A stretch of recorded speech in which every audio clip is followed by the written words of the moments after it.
Hello everyone, আসসালামু আলাইকুম সবাইকে। আমি গত ক্লাসে তোমাদের যে ভিডিওটা করছিলাম সেটা হচ্ছে যে গতি সমীকরণগুলোর প্রতিপাদন। তো এখানে আমাকে একজন জিজ্ঞাসা করছে যে আমাকে এই সমীকরণগুলা গ্রাফের মাধ্যমে প্রতিপাদন করতে বলছে। তা আমি তোমাদেরকে গ্রাফের মাধ্যমে একটা সমীকরণ প্রতিপাদন করে দেখাচ্ছি। দেখো, আমরা একটা সমীকরণ জানি, সমবেগের সমীকরণ S ইকুয়াল ভিটি। তো প্রথমে আমরা শিখব এইটার গ্রাফ কেমন হবে।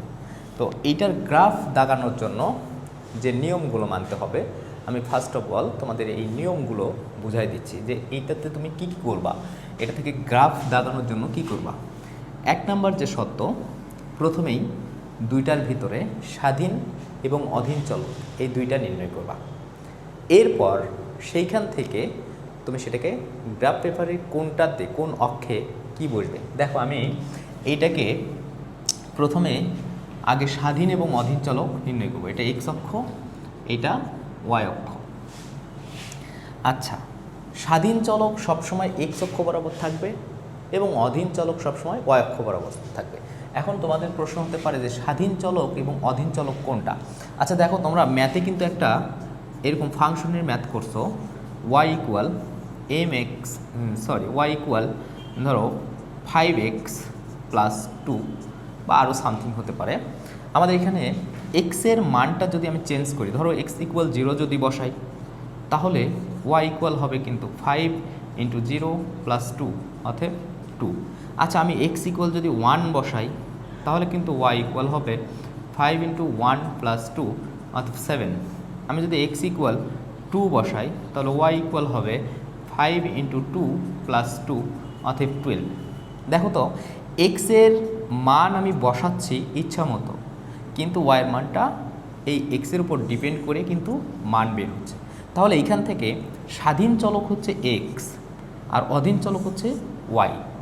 এই কথাটাই তোমাদের মনে রাখতে হবে যে স্বাধীন চলক কোন দিকে যাবে। দেখো তো, স্বাধীন চলক যাবে এক্স অক্ষ বরাবর আর অধীন চলক যাবে ওয়াই অক্ষ বরাবর। ফার্স্ট অফ অল এটা তোমাকে মনে রাখতে হবে। এখন এইটা যদি পারো, এখন কোন অক্ষে কোনটা বসাবা। দেখো, এক্স অক্ষে কোনটা বসাবা এবং ওয়াই অক্ষে কোনটা বসাবা। তাহলে আমাকে অবশ্যই জানতে হবে এইটার ভিতরে স্বাধীন কোনটা, অধীন কোনটা। আমরা এটার গ্রাফটা দাগাবো যে সরণ এবং সময়ের, এটা এস ভার্সেস টি, সরণ সময়ের গ্রাফটা দাগাবো। তাহলে দেখো, সময় ইচ্ছামতো আমরা চেঞ্জ করব। সময়কে আমরা ইচ্ছামতো যদি চেঞ্জ করি, তাহলে সময় যদি ইচ্ছামতো চেঞ্জ হয়, দেখো সময় যদি শুরুই না হয়, সরণ কিন্তু হবে না। তাহলে সময় যত বেশি হবে সরণ তত বেশি হবে। তাহলে সময়ের উপর ডিপেন্ড করতেছে কে, এই যে এসটা। তাহলে এসটা কোন অক্ষে বরাবর হবে, ওয়াই অক্ষে বরাবর। আর টিটা কোন অক্ষ বরাবর হবে, এক্স অক্ষ বরাবর। তাহলে এক্স অক্ষ বরাবর হবে টি, এটা অবশ্যই সেকেন্ড এককে দেবা। আর ওয়াই অক্ষ বরাবর হবে সরণ, এটা অবশ্যই মিটার এককে দেবা, এসআই এককে। আচ্ছা, তাহলে আমরা দুইটা কাজ করে ফেললাম। একটা হচ্ছে প্রথমেই যে কাজ করলাম যে স্বাধীন চলক এবং অধীন চলক নির্ণয়, এবং এই স্বাধীন এবং অধীন চলক নির্ণয়ের পরে যেটা করলাম অক্ষ নির্বাচন। তাহলে এখন দেখো, অক্ষ নির্বাচনের পরের কাজটা কি। পরের কাজটা হচ্ছে এইটার ইকুয়েশন সাইজিং করা। এই সমীকরণটাকে আমরা একটা সাইজ করব। দেখো, আমরা এখানে লিখতেছি এস ইকুয়াল ভিটি, তাই না। এখন এসটা কোন অক্ষ বরাবর, ওয়াই অক্ষ বরাবর। তাহলে এসের জায়গায় আমি ওয়াই দিলাম, ইকুয়াল টিটা কোন অক্ষ বরাবর, এক্স অক্ষ বরাবর, এখানে আমি এক্স দিলাম। এখন কথা হচ্ছে ভিটা কি হবে, ভি, এই ভির জায়গায় কি বসাবা। দেখো, ভি বেগ, তাই না, বেগ। তাহলে আমরা একটা জিনিস জানি যে বেগ ইকুয়াল সরণ ডিভাইডেড সময়। দেখো তো, এখানে সরণটা কি, লম্ব, আর সময়টা কি, ভূমি। তাহলে আমরা কিন্তু এখানে দেখতেছি লম্ব বাই ভূমি। তাহলে এটাকে কিন্তু আমরা লিখতে পারি লম্ব ডিভাইডেড ভূমি, এবং লম্ব ডিভাইডেড ভূমি মানে কিন্তু ট্যান থেটা, আর ট্যান থেটা এটা মানে কিন্তু হচ্ছে ঢাল। তাহলে দেখো, ঢালকে কিন্তু আমরা এম দিয়ে প্রকাশ করতে পারি। তাহলে ঢালকে কী দিয়ে প্রকাশ করতে পারি, এম দিয়ে। তাহলে আমরা ভির জায়গায় কিন্তু এম দিতে পারি। এখন দেখো, আমাদের ইকুয়েশন ফরম্যাট কিন্তু হয়ে গেছে, যে আমরা কিন্তু এই সমীকরণটা জানি, এইটা হচ্ছে মূল বিন্দুগামী সরলরেখা। এটা কি, মূল বিন্দুগামী সরলরেখা। এটা ম্যাথের জিনিস। সরলরেখার ইকুয়েশন। তাহলে আমরা দেখো ইকুয়েশন সাইজিং করে ফেললাম। 3টা কাজ আমাদের কমপ্লিট হয়ে গেল। প্রথম কাজ হচ্ছে স্বাধীন চলক নির্ণয়, অধীন চলক নির্ণয়। দ্বিতীয় কাজ যেটা করলাম এক্স অক্ষ এবং ওয়াই অক্ষ নির্বাচন। এরপর যেটা করলাম ইকুয়েশন সাইজিং। এখন তোমরা যেটা করবা যে এই ইকুয়েশনটাকে আমরা এই গ্রাফ পেপারে বসাবো। দেখো মূল বিন্দু বলতে এইটা বোঝাচ্ছে, তাহলে এইখান থেকে সোজা এইভাবে হবে।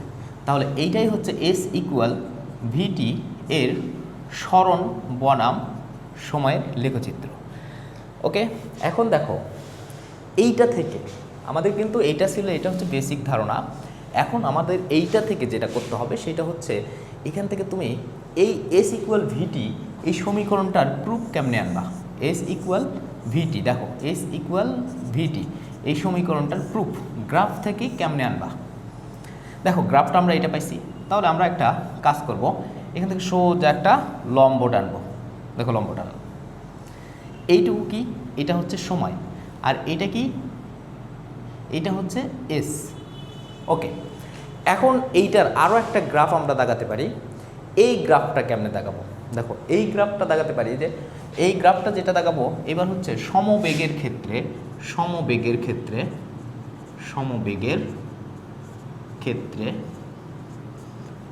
বেগ ভার্সেস সময়। দেখো আগেরটা কিন্তু ছিল কি, আগেরটা ছিল সরণ ভার্সেস সময়, কিন্তু আমরা এখন যেটা করব বেগ ভার্সেস সময়। তাহলে বেগ বনাম সময়ের একটা লেখচিত্র দেখায়। এখন দেখো যেহেতু এটা সমবেগের ফর্মুলা, তাহলে বেগের কিন্তু কোনো চেঞ্জ হবে না, সময়ের চেঞ্জ হবে। তাহলে এদিকে কি দিবা, এদিকে হচ্ছে টি, আর এদিকে কি দিবা, এদিকে দিবা বেগ। বেগের কোনো চেঞ্জ হবে না। আমি ধরে নিলাম যে একটা বেগ আছে এই পয়েন্টে, তাহলে সময় যতই বাড়ুক বেগ কিন্তু এইভাবে থাকবে। এখন এইখান থেকে আমি ইকুয়েশনটা এক লাইনে প্রুফ করতে পারি। কেমনে প্রুফ করতে পারি, তুমি সরাসরি এখানে একটা লম্ব টানবা। হ্যাঁ, টানলাম। এইটার যদি আমরা ক্ষেত্রফল বের করি তাহলেই কিন্তু এস ইকুয়াল ভিটি প্রমাণ করতে পারবো। তাহলে এইটুকু কি দেখো তো, এইটুকু হচ্ছে টি, আর এইটুকু কি দেখো তো, এইটুকু হচ্ছে ভি, বা এইটুকু কত ভি, এইটুকু কত টি। এখন এইটা একটা আয়তক্ষেত্র, আমরা জানি আয়তক্ষেত্রের ক্ষেত্রফল দৈর্ঘ্য গুণন প্রস্থ। তাহলে এইটার ক্ষেত্রফলটা কি আসবে, ক্ষেত্রফল মানেই কিন্তু এটা সরণ হবে। তাহলে ক্ষেত্রফল এস ইকুয়াল দৈর্ঘ্য গুণন প্রস্থ। দেখো দৈর্ঘ্য গুণন প্রস্থ, অতএব টি ইন্টু ভি বা ভিটি, অতএব এস ইকুয়াল ভিটি। এই ছিল এস ইকুয়াল ভিটি সমীকরণের গ্রাফের মাধ্যমে প্রতিপাদন। ওকে, তো আশা করছি এইটা তোমাদের ক্লিয়ার হয়েছে। নেক্সটে এইটার আরও সূত্র আছে, এইটা আমরা প্রমাণ করব। দেখো আরেকবার আমি একটু সামারাইজ করি। প্রথমেই গ্রাফ দেখানোর জন্য ফার্স্ট অফ অল কী করবা, এক্স অক্ষ এবং ওয়াই অক্ষে কাকে দিবা সেটা নির্বাচন করবা। এরপর ইকুয়েশন সাইজিং করবা, সাইজিং করার পর সরাসরি গ্রাফ পেপারে মান বসাবা, তাহলে গ্রাফ পাবা। এবং পরবর্তীতে যেটা সমবেগের ক্ষেত্রে বেগের কোনো পরিবর্তন হবে না, তাহলে এইখান থেকে ক্ষেত্রফল বের করলে আমরা সরণের ইকুয়েশন পাবো। আশা করছি সবাই বুঝতে পারছো। নেক্সটে আবার দেখা হবে। ধন্যবাদ সবাইকে, আসসালামু আলাইকুম।